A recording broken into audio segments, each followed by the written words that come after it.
we know, how can he say, I came down from heaven?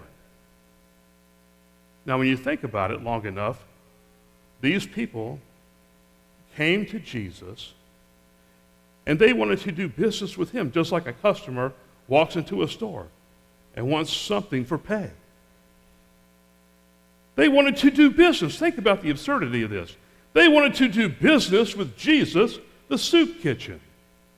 They wanted to do business with Jesus, the new cult leader, Jesus, the miracle worker. But when Jesus said, I'm the bread that came down from heaven, that just didn't resonate with them. It didn't play well. And so they walked out in droves. Some of his closest friends, can you imagine how sad Jesus must have been? Looking at the crowds as they walked away. Verse 66 says, from this time many of the disciples turned back and no longer followed him. When I thought about Jesus totally God and totally man, but he must have felt the pain of rejection. And he had to ask a tough question to his disciples. It must have pained him to ask the question. Verse 67. Think about the piercing glance of Jesus looking at his followers. Do you not want to leave too? Do you? Let me paraphrase it. Hey, do you guys want to leave me too?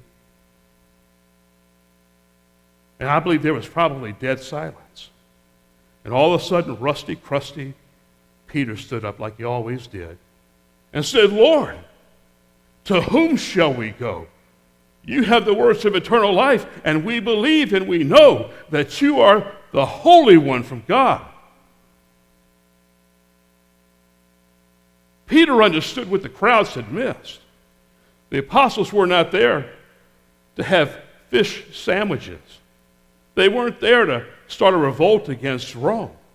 They weren't there for a Jesus pep rally. They weren't there for a big miracle crusade. They were there because they knew that Jesus was the Holy One from God, the Messiah, the King, the bread of life. That's what they knew.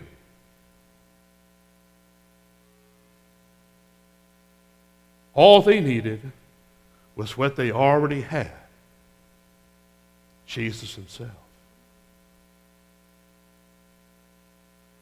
And I wonder this morning, is he all that you need? Is he? Is he your bread of life this morning? If you had been there